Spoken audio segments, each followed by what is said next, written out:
नमस्कार मित्रों, मैं राजीव मिश्रा स्वैच्छिक दुनिया में आप सबका बहुत बहुत स्वागत करता हूं। और जैसा मैंने पहले भी कहा था कि सोशल रिसर्च फाउंडेशन और स्वैच्छिक दुनिया नित्य नए कार्यक्रम, नित्य नए प्रतिमान और नित्य नए प्रश्न शिक्षा से संबंधित आपके समक्ष रखता रहेगा। विडंबना ये है कि देश और दुनिया इस समय कोरोना नामक महामारी से गुजर रही है। मैं एक बात सहर्ष स्वीकार करता हूं कि ये महामारी निश्चित रूप से बहुत बड़ी है इस दुनिया के लिए, लेकिन इसके साथ और इसके बाद तमाम तरह की महामारियां और भी आती रहती हैं जो जिन पर विचार करना हम मनुष्यों के हाथ में है। हमको लगता है कि उस पर हमको आज ही विचार कर लेना पड़ेगा। मैंने पहले भी आप लोग के समक्ष ये मुद्दे उठाए हैं और आज फिर से इस मुद्दे को उठा रहा हूं कि उच्च शिक्षा में इस समय बहुत बड़े बदलाव की आवश्यकता है। बहुत शोचनीय स्थिति है, विचार करने की बातें हैं, विचार करने के प्रश्न हैं। और एक प्रश्न जिस विषय पर मैं काम करता रहता हूं वो है, शर्मा साहब जी, भारतीय शोध पत्रिकाओं को भारत में ही पंजीयन या भारत में ही मान्यता मिलने की। अगर हमारी पत्रिकाओं को, हमारी शोध पद्धतियों को, हमारे सिलेबस को भारत में, अपने देश में ही मान्यता नहीं मिलेगी तो हम किसके सामने जाके कहेंगे कि भाई हम भी कुछ हैं। क्योंकि बात और भी कहा जाता है कि घर का जोगी जोगना, आन गांव का सिद्ध। तो यदि हम अपने घर में मान्यता नहीं पाएंगे तो मुझे नहीं लगता कि हम कहीं बाहर भी मान्यता पाएंगे। इसलिए सबसे पहले हमें अपने घरों में स्थापित होना है। जी सर। मैं तमाम संपादन मंडल, तमाम प्रकाशन हाउस, तमाम शोधार्थियों, तमाम रिसर्च स्कॉलर्स और शिक्षकों की तरफ से आप सभी सभासदों के सामने इस प्रश्न को रखना चाहता हूं कि शोध पत्रिकाओं को इस कोरोना जैसी महामारी में, फिलहाल हो सकता है कि इसमें बहुत सारी कमी हो जिस पे हम बाद में बात कर लें, लेकिन इस समय जब देश दुनिया कोरोना जैसी महामारी से ग्रसित है तब हमारे शोधार्थियों और हमारे शिक्षकों को अपने देश की शोध पत्रिकाओं में अपने प्रपत्र प्रकाशित करवाने की मान्यता या छूट मिलनी चाहिए। और यदि हम इसमें कुछ गड़बड़ी पाई जाए या इसमें किसी सुधार की संभावना हो तो जब स्थितियां सामान्य हो जाएं तब निश्चित रूप से जो हमारी नियामक संस्थाएं हैं इस पर विचार करें, हमारे लिए वर्कशॉप कराएं, हमें प्रशिक्षण दें और उसके आधार पर हम अपने आप को सुधार सकें। हमें तब तक मौका मिलना चाहिए जब तक कि बार बार सीखने के बाद भी हम फेल ना हो जाए। यदि हम अपने हाथ खड़े कर दें कि भाई अब हम नहीं लिख पाएंगे, हमसे नहीं होगा, तब तो हम दूसरी व्यवस्था की तरफ जाएं। लेकिन यदि हम सीखने को तैयार हैं तो निश्चित रूप से हमें मौका मिलना चाहिए। शर्मा साहब, मैं सीधे सीधे आपके तरफ जाता हूं। आपके साथ बहुत सारे शोधार्थी काम कर रहे हैं, टीचर्स काम कर रहे हैं, सबके साथ यही समस्या होगी। आपका क्या कहना है, आपकी राय जानना चाहता हूँ। मुझसे क्या है सर? जी जी, आदरणीय शशि वल्लभ शर्मा साहब। सर नमस्कार। मैं पिछले बार भी आपसे जुड़ा था और आप जो प्रश्न उठाते आए हैं वो प्रश्न बिल्कुल लाजमी है। घर में जब बच्चा कोई अच्छा काम करता है तो घर वालों का ये दायित्व बनता है कि उसको प्रोत्साहित करें। अगर वो बच्चा अगर कुछ भी अच्छा करता है तो उसको प्रोत्साहित करें। अगर उसके प्रोत्साहन करते करते हमें लगता है कि कहीं त्रुटियां हैं, कहीं गलतियां हैं, तो उसको प्यार से समझा भी दिया जाए तो बेटा तुम यहां गलती कर रहे हो, अगर इसको सुधार लोगे तो आपको ठीक हो जाएगा। मैं समझता हूं कोई भी बच्चा ऐसा नहीं होगा जो अपने माता पिता की उस बात को न समझेगा, न जानेगा और उसमें सुधार नहीं करेगा। जी बिल्कुल। आपने देखा पौधा जो होता है और पौधा जब बढ़ता है तो उसकी कई डालियां, कई पत्तियां, उसकी बिखराव बहुत होता है। तो यह माली का भी दायित्व बनता है कि माली को अनावश्यक जो पत्तियां उसकी हैं या जो ठीक नहीं है उसको एक व्यवस्थित रूप देता है, उसको व्यवस्थित रूप में वो उसकी जो ऊर्जा है वो फल और पुष्प में बढ़ती है। बात हम इस संदर्भ में कर रहे हैं कि शोध पत्र जो यूजीसी ने जो सूची बनाई, उस सूची में कई भारतवर्ष की जो शोध पत्रिका उनको हटा दिया। जी अब सर। हटाने का जो रीजन है हमें मेरी समझ में नहीं आया। हालांकि ये बात अगर वो बता देते कि क्यों हटाई गई तो हम पुनः विचार उस पर करते। जैसा कि आपके यहाँ से जो शोध पत्रिका निकलने वाली हैं उसमें कई अच्छे अच्छे शोध पत्र आते हैं और बहुत अच्छे शोध पत्र प्रकाशित होते हैं, लेकिन उसको भी हटा दिया गया।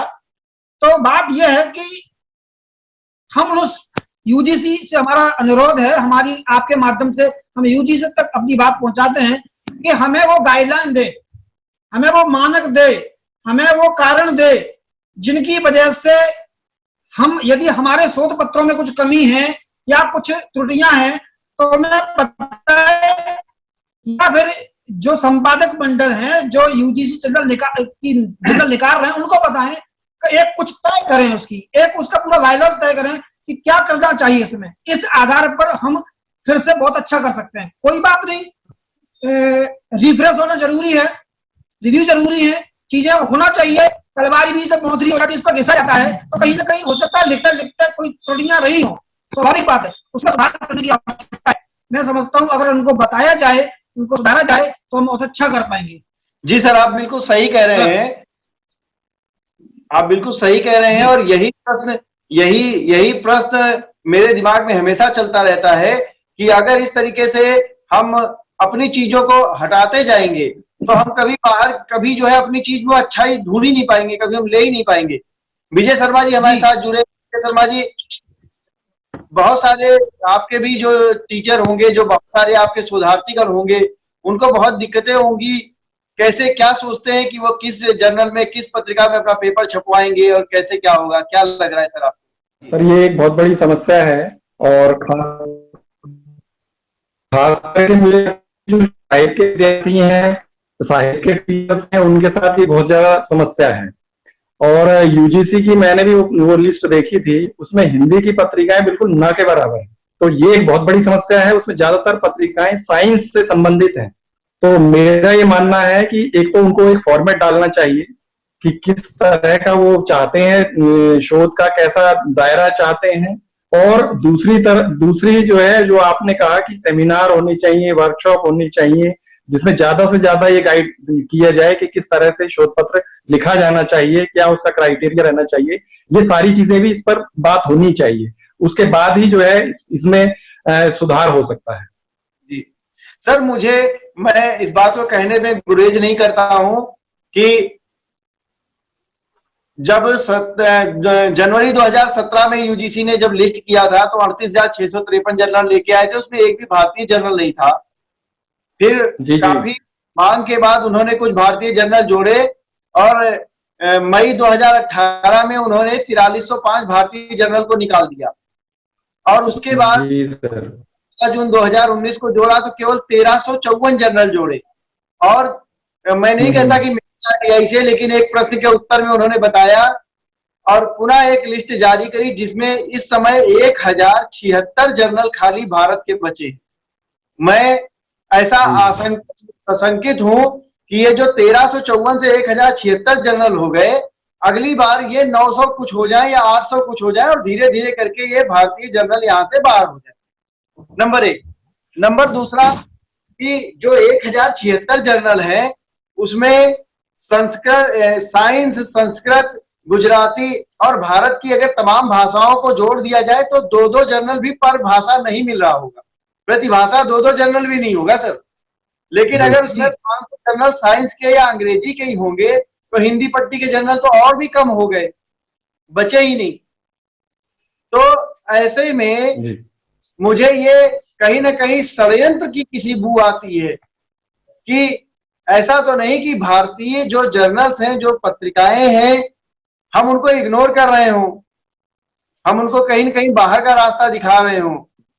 और यदि ऐसा नहीं है तो मैं विजय शर्मा जी की जो बात है कि भाई आप हमें पहले हमारे साथ कोई हमारी क्लास कर ली, मान लीजिए हमें कुछ नहीं आता है, हम ये मानने को तैयार हैं कि शशि वल्लभ शर्मा साहब भी अपने प्रपत्र मेरे साथ भेजते रहते हैं और तमाम जगह प्रकाशित करवाते हैं, आप भी करवाते हैं। तो इसलिए हम इस बात को कहने में गुरेज नहीं रखते कि हम लोग रिसर्चर हैं, हम शोधार्थी हैं, हम शोधार्थी हैं और हम सीखने की स्थिति में हैं। आप हमें कृपया सिखा दीजिए that how to write a research paper. उसके बाद आप जब वो सिखा जी, दीजिए जी, और हम पास ना हो तब आप हमें फेल कर दीजिएगा। तो मैं बिल्कुल बिल्कुल। माध्यम से जी सर। मैं ये मांग करना चाहता हूं कि इस लॉकडाउन की स्थिति में तो कम से कम, क्योंकि आज के दिन हमारे पास कोई स्थिति नहीं है जब हम जाके किसी विदेशी जर्नल में पेपर छपवाएं।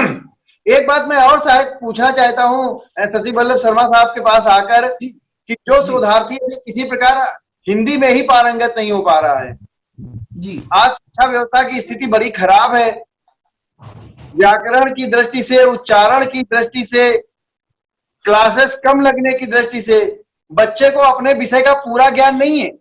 ऐसे जी में सर, जी सर, उसका सर मैं आपको बहुत एक उत्तर देता हूं।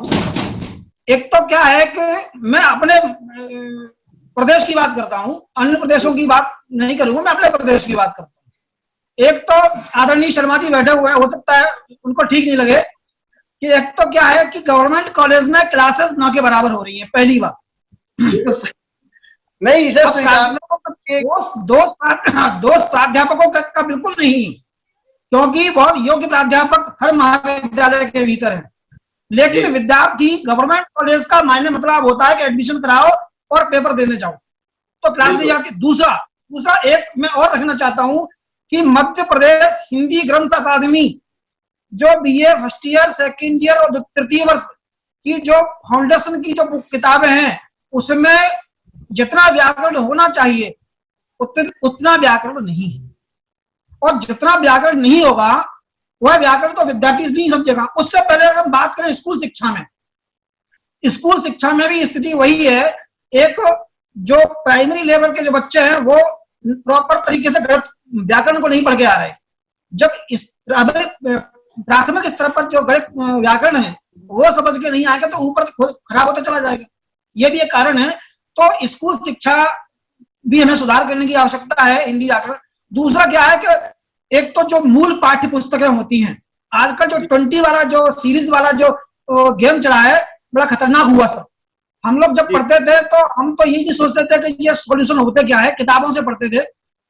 अब जो सॉल्यूशन जो पद्धति आई है उसमें क्या होता है, विद्यार्थी 4 दिन पढ़ता है और 4 दिन पढ़ने के बाद उसको पेपर दे आता है और उसको 50% 60% बन जाती है।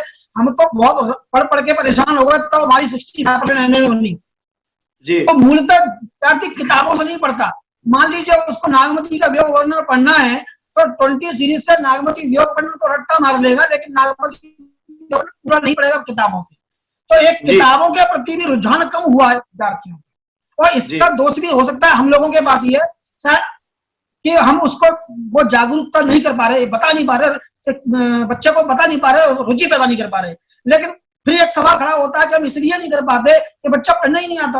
अगर बच्चा पढ़ने आए, क्लास में आए, तो हम समझाएंगे कि नागमती कितनी व्यथित थी, उसके प्रति उस विषय के प्रति हम जिज्ञासा पैदा कर पाएंगे। तो एक यह भी कारण है कि लोग हिंदी के प्रति अरुचि हो गई है और हिंदी को समझ नहीं पा रहे हैं, और नहीं समझने के कारण वो अपना पूरा शोध पत्र या जो भी है उसको लिखने में असमर्थ होता है।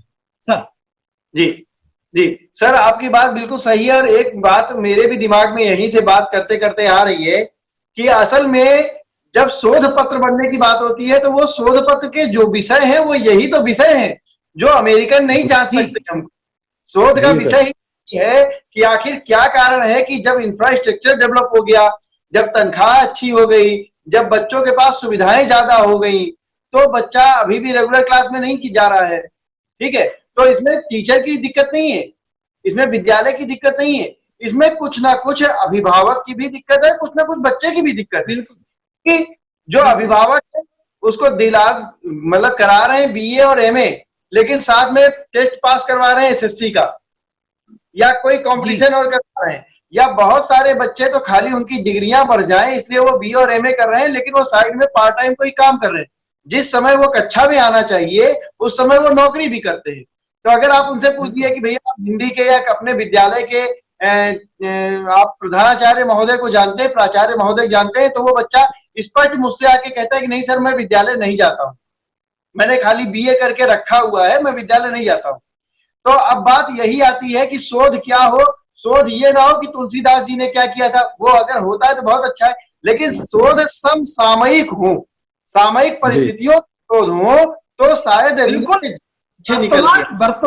वर्तमान दौर में आज मान लीजिए लॉकडाउन चल रहा है, कोरोना परिस्थिति या कोरोना महामारी फैली है, तो तुलसी के साहित्य में हमारे पूर्व जो ग्रंथ हैं उसमें क्या प्रासंगिकता है, कितना महत्वपूर्ण भूमिका हो सकती है आज के समस्याओं में, यह भी एक शोध का विषय है। बिल्कुल, मैं यही कह रहा हूँ मैं एक बात मैं कहना चाहता हूँ सर, एक बात मैं कहना चाहता हूँ सर, सबसे पहले तो समस्या यहाँ आकर के होती है साहित्य में कि साहित्य में जो शोध होते हैं उनमें तथ्य नहीं होते, वो सब भावनाओं पे ज्यादा चलता है, और जबकि साइंस या दूसरे जो विषय हैं उनमें आंकड़ों पर ज्यादा जोर होता है, एक्सपेरिमेंट पे ज्यादा जोर होता है, जबकि साहित्य में तो जीवन ही प्रयोगशाला होती है। इसलिए भी शायद मुझे ऐसा लगता है कि जो यूजीसी है वो ये मानने को तैयार नहीं है कि साहित्य वाले कोई शोध करते हैं। नहीं, भी उन्होंने शायद ऐसा किया है, मुझे ऐसा लगता है। समर्थन करता हूँ सर, बिल्कुल सही बात है सर, आपने बिल्कुल बात सही कही। लेकिन मैं एक बात मतलब इस बात से इतर होकर एक बात कहना चाहता हूं कि शोध की जो पद्धतियां हैं वो तो चाहे साइंस हो चाहे साहित्य हो, शोध का मतलब ही वो किसी तथ्य को निकाल के बाहर लाना है। बस साइंस में आप आंकड़ों के बल पे शोध निकालते हैं, और साहित्य में हम साहित्य को it is supported by the literature और it is supported by the data. तो जब साहित्य है तो it is supported by the literature. जैसा कि शशि वल्लभ शर्मा साहब ने कहा कि भाई आज परिस्थिति ऐसी, आज मान लीजिए हमको कहा गया कि क्वारंटाइन होना है अपने का आपको, तो क्वारंटाइन क्या है? एकांतवास ही 14 दिन का एकांतवास क्वारंटाइन है सर जी। और हमारे यहाँ तो महाभारत काल में ले लीजिए तो एकांतवास तो एक बहुत सामान्य सी प्रक्रिया थी। बिल्कुल। आपको हमारे ऋषि मुनियों ने, हमारे राजा महाराजा ने, हमारे महाभारत काल में तो अज्ञातवास की व्यवस्था थी, एकांतवास भी नहीं। आप अज्ञातवास को लेके चलिए कि आप दीन दुनिया से अलग हो गए।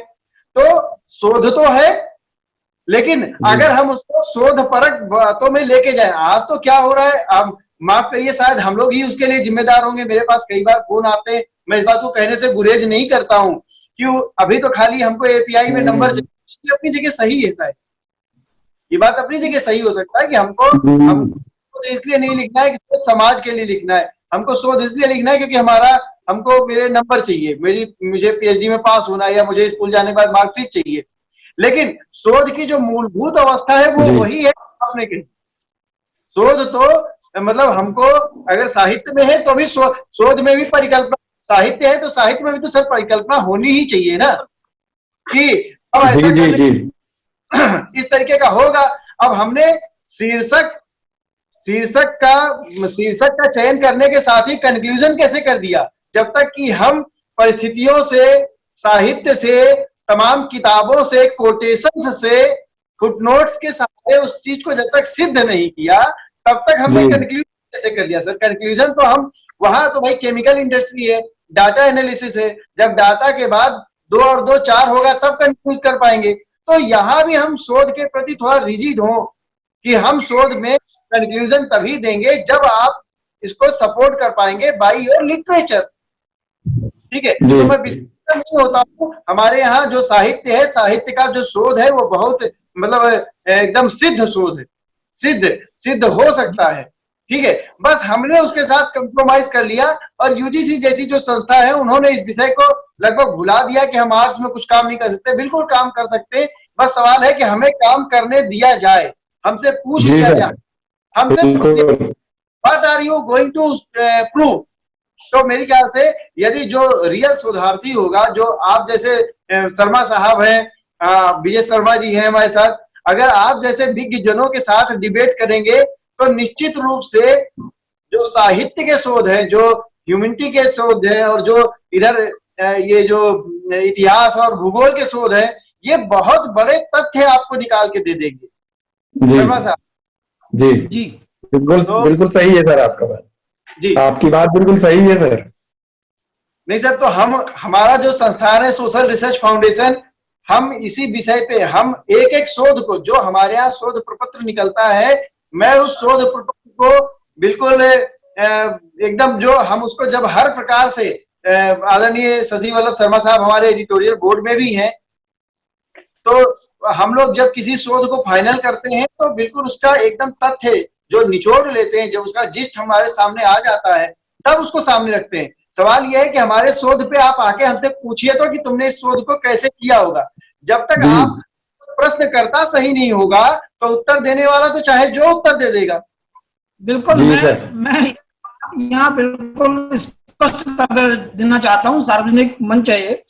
एक बार मेरा पेपर मैंने भेजा सोशल रिसर्च फाउंडेशन को, और उस पेपर में कुछ एक बिंदु को लेकर कोई त्रुटि थी, तो वहां से मुझे पास रिप्लाई आया कि सर इसको सुधारना है। तो मैंने उसको फिर से सुधारा, फिर से इनका जाकर सर अभी हमारे अपेक्षित रूप से ये हो नहीं पाया, जैसा हम जो हम चाहते हुआ नहीं, फिर सुधार किया, 3 बार संशोधन हुआ साहब। इससे ये सिद्ध होता कि मित्रता अपनी जगह, शोध अपनी जगह। हाँ, शोध अपनी जगह, मित्रता ये तो सोशल रिसर्च फाउंडेशन ने कभी क्वालिटी के साथ कोई समझौता नहीं किया, ये बात मैं बिल्कुल खुलेआम कह रहा हूँ। नहीं सर, जी ये जानकारी सर मुझे भी है, मैंने भी सुनी है ये बात जो आप कह रहे हैं शशि वल्लभ जी, ये बात मैंने भी सुनी है और मैं भी अच्छी तरह जानता हूँ, क्योंकि 1-2 कार्यक्रम में मैं भी आपके साथ जुड़ा हूँ, गया हूँ, उन कार्यक्रमों में मैंने देखी है ये चीज। जी सर, मैं इसीलिए एक जो रिसर्चर है, जो शोधार्थी है, मैं इसीलिए उस लड़ाई को आगे बढ़ाना चाहता हूं कि यदि ये जो शोध पत्रिकाएं हैं जो विदेशियों के हाथों में चली गई तो निश्चित रूप से हमारे पास करने को कुछ नहीं रह जाएगा, क्योंकि हमारे यहाँ के सूर, तुलसी, कबीर, या हमारे यहाँ नाली की समस्याएं, या हमारी अपनी जनजातियों की समस्याएं वो विदेशी सत्ता नहीं जान सकती। नंबर 1। नंबर दूसरी बात ये कि हमारे यहाँ शोध बहुत गोपनीय होता है। हम आज क्यों बता दें कि हमारे यहाँ, मान लीजिए इतिहास में जाइए तो हमारे यहाँ रामराज में कुछ ऐसा था, ये तो हम जब अपना शोध से प्रूव कर देंगे तब हम बताएंगे ना।